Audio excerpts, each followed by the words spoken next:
There are lots of great Christmas movies out there, but there aren't really many Christmas games. I think the reason for this is that video games often take longer to complete than a movie. Consuming a film happens in one sitting, while one will play video games in multiple sessions. For this reason, we don't see many developers putting time and resources into developing games that will only be enjoyed for about a month and a half tops each year. But sometimes, there comes a Christmas film so popular and influential that game designers just have to adapt it. So pour yourself a glass of the world's best cup of coffee, sit down on a swirly twirly gumdrop, and prepare yourself for a deep dive into the magical land of Elf for the Game Boy Advance.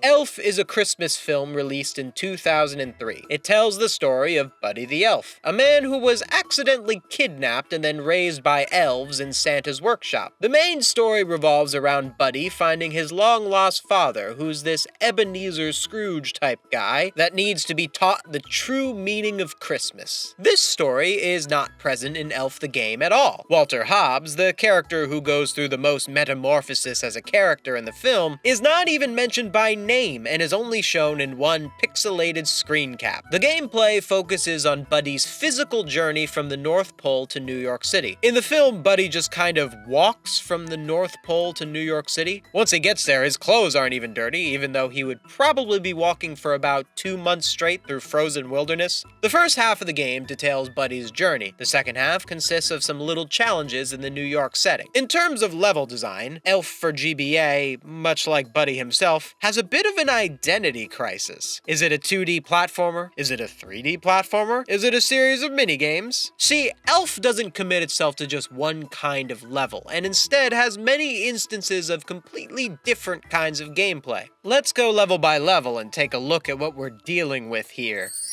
Let's start at the title screen. It's bad. The first level is your simple side-scrolling platformer where you walk from left to right, collect candies, and avoid polar bears? Yeah, for the first half of the game, the main enemies are polar bears of all things. This is a creative liberty by the team, as there are no polar bears in the film, other than this puppet. All the animals by Santa's workshop are Rankin Bass talking puppets. Do Santa's elves actually need to take cover from ferocious wild animals? The next level is some sort of ice cave. I actually do need to praise this game on some of its pixel art environments. The character models are trash, but some of these environments are done well. It's definitely a pretty game for its time, and it does capture the North Pole aesthetic in a way that made me feel a bit of the Christmas spirit. The ice cave level is another creative liberty by the team, as there's no ice cave in the film. This was a way to add a little bit of level variety and introduce a new obstacle in the falling icicles. The icicles kind of disrupt the pacing of the level because you have to stop and wait for them to fall. They aren't really challenging to avoid in any other way. Next, we find ourselves in the Candy Cane Forest. This level was the first one that offered any sort of challenge to me, and it was actually decently fun. You really have to time the bouncing on the swirly twirly gumdrops. The gimmick of this level is that we have to spell out the letters of New York. It's a fun little objective. However, these letters don't add much to the level. Each letter is put in an obvious place. It's not like you have to go out of your way to find each letter. You could take out the New York letters and the level would not change one iota. So before some of the levels, we will get a pixelated screen cap of the film. I think these are a nice touch, and they remind us of the film that we are playing the game of. Now, before the next level, we get an image from this scene where Santa sees Buddy off before his adventure. This doesn't make any sense. Why is Buddy in Santa's workshop? He has already ventured out into polar bear-infested wilderness, caves, and the Candy Cane Forest. He's already miles away from the North Pole on his way to see his dad. Why is he in Santa's workshop all of a sudden? Then, to make continuity matters even worse, the next level takes place on icebergs, yet the level before this was the Candy Cane Forest. I'm sorry, but in the movie, Buddy clearly gets on an iceberg that then takes him to the Candy Cane Forest. Watch the movie, game developers! And if you think I'm done complaining about the fourth level of the GBA adaptation of a Christmas movie from nearly 2 decades ago, then you are mistaken. This level is atrociously designed. The top-down view with 4-dimensional movement just was not working on the Game Boy Advance, and the hitboxes on these icebergs are stricter than Santa's quality assurance standards. This level's rough. If you fall in the water enough, you'll be forced to go all the way back to the beginning of the entire level, and this level is long. Atrociously long. Sometimes it's better to have your level be too short rather than too long, especially when your level will punish the player by making them play the whole thing again. This level is actually the reason that 7-year-old me sold this game. I'll never forget it. Little old me loved the movie Elf, and I loved my GBA, so Elf for the GBA must be a gift from Santa himself. I played this level over and over again on a long car ride and just kept getting sent back over and over again. I made poor Buddy the Elf drown in the Arctic Ocean probably around 1,000 times that day. That's 1,000 alternate universes where Walter Hobbs never learned he had a son and just kept ruining Christmas for his family. That burden weighed on me. So I sold the game back to GameStop for $1.77 and bought myself a few candy canes to drown my Yuletide sorrow. Before we get into the next levels, I'd like to talk about the 3 mini-games that you can play. On the main title screen, you can scroll down to mini-games. The first minigame is called Snowman Building. It's a puzzle game where you have to roll 3 snowballs at different sizes and then get them to the snowman spot in their exact sizes. This minigame is actually really hard at times. Some of these puzzles really stump me for a bit. They're not the most fun to do, and there's also 8 of them. I was shocked there were so many. I thought there was gonna be like 3, and then it was gonna be like, yep, that's it, but they just kept coming and coming.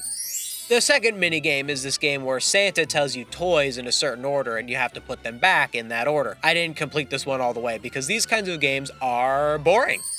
The last minigame was the one I had the most fun with. It's actually a reference to one of the other jobs that Papa Elf says that elves can have, a shoe cobbler. In this minigame, we turn this little wheel and try to package shoes that are the right color together within the time limit. For the technical limitations of the GBA, this is actually really innovative. One thing I find strange is that there are rainbow shoes that can be packaged with any other color shoes. That doesn't make any sense, because why would someone wear one blue shoe and one rainbow shoe? I was assuming that the rainbow shoes had to be packaged together just like all the other colors, but the game actually encourages you to package rainbow shoes with other shoes because there are odd numbers of the other colors sometimes, meaning you'll have to package the rainbow shoes with non-rainbow shoes. The game also makes no effort to explain to you that rainbow shoes count for any shoe, so you just have to do trial and error. It's a mess of a game for sure, but unlike the other 2 minigames, it actually gave me enjoyment.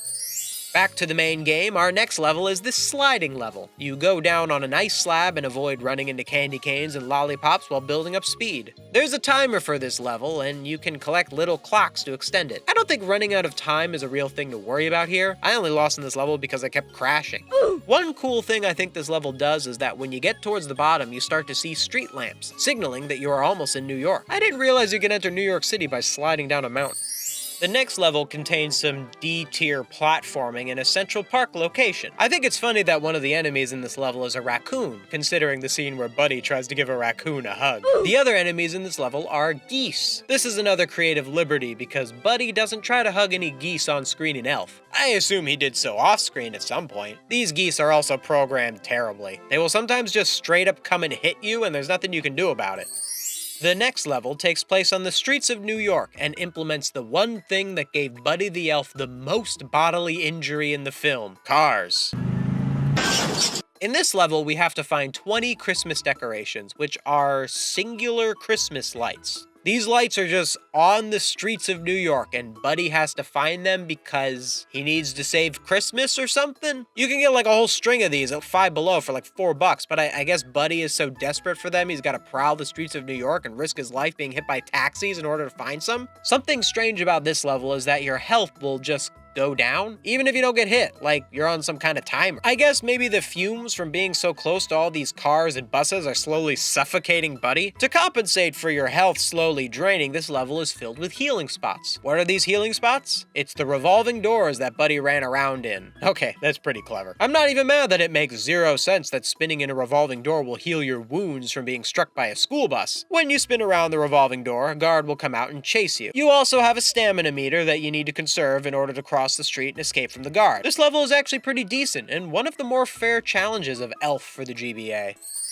Next, we're working in the mailroom. Okay, wow, we're skipping a little bit, huh? Don't show him meeting his dad, getting the job at Gimbals, meeting Jovi, bonding with his brother. Just gonna jump straight into the midpoint of Act 2. I just want to say that it is a huge missed opportunity by the developers that we did not have a boss battle with that fake Santa. Anyway, missed potential aside, the mailroom section has one really fun bit and one lame bit. The fun bit is this little pipe arranging game based on those sucky things in the mailroom. It's super easy, but I had a lot of fun doing it each time. Then after arranging all the mail, you then go to this elevator section where you deliver the mail. It's the same kind of memory game as the aforementioned Santa toy minigame, just with numbers instead of toys. The elevator section doesn't make any sense. First of all, Buddy has to input a series of numbers and then the elevator takes him to the correct floor. This is not how elevators work. Elevators have a button for each floor. You don't put in a code. Secondly, it looks like you are sliding in presents to each floor. Buddy is working in the mailroom of the Empire State Building. He would be delivering important documents to businesses, not presents. And third, we can clearly see the sleeve of Buddy's iconic green Rankin Bass ripoff costume here, even though when Buddy is in the mailroom, he has dressed in work clothes. It's like these developers didn't even watch the movie or research how the infrastructure of the Empire State Building mailroom works. After the mailroom, we are now in a Snowball Fight level, even though the Snowball Fight happens before the mailroom. This level pits Buddy in a Snowball Fight against other elves? Wait, what? The Snowball Fight isn't against some other elves, it's against a bunch of street punks. And why are there other elves in New York City? Shouldn't they all be busy at the North Pole? Why did they come down south to huck snowballs at poor Buddy? And why is Santa here? At least Santa isn't attacking you, but why are you standing in Central Park in the middle of a snowball fight? Don't you have better things to do? With all this disrespect for the source material out of the way, how does this level hold up gameplay-wise? It's alright. I don't know if my game glitched or something, but the only two guys were spawning over on this side for like the final minute of the fight. I also think it's strange that you win when the timer goes out. I thought I was gonna lose, and it was gonna be like, oh, you didn't hit enough enemies, but you win when the timer goes out. But there's also a score. Why is there a score if you win when the timer goes out? Is this a fight or an endurance challenge? The next level takes place in the suburbs and has you deliver presents dropped by Santa. What? Why is Buddy in the suburbs? Elf takes place in Manhattan. There are no houses like this in Manhattan. Did Santa come to New York and pick up Buddy to have him do house duty? Why would Santa do that? There's like a billion other elves who aren't currently embarking on a highly emotional journey to reunite with their long-lost father and integrate into an unfamiliar society. Why is Buddy all of a sudden Santa's only delivery guy? Whatever. I'm sending all the people who worked on this game a copy of the movie. Hopefully they'll actually watch it. So in this level, we have to deliver the presents to the correct house. How do we know which presents to deliver to which house? Why, the wrapping paper matches the house paint and the bow matches the door color. Wow, Santa may have discovered the worst system of organization ever devised by man or magical being. Seriously, what if there were two houses that were the same color right next to each other? Also, there are these silver and gold presents that can just be given to any house. So Santa's got a bunch of presents that you can just give to anyone. Like he's just like, yeah, anyone can use this, just throw it at any house, I don't care. The next level is now back in Central Park, so continuity out the window again. So I'm to assume Santa picked up Buddy, brought him to the suburbs to help him deliver color-coordinated presents, and then brought him back to New York where the sleigh then breaks. So now we have to find 8 lug nuts to fix the sleigh while avoiding the Central Park Rangers, who are just coded to sometimes be impossible to avoid. When I was playing, eventually the Central Park Rangers just kind of disappeared and I collected the rest of the sleigh parts unencumbered. Good programming, guys. And this brings us to the final level where you bring up the sleigh to try and grab bells. Get enough bells and now there's Christmas spirit and you've saved Christmas. This level is just a random shot, really. You kind of just mindlessly bring Santa up and down and hope you hit enough bells to win. Not a super great last level.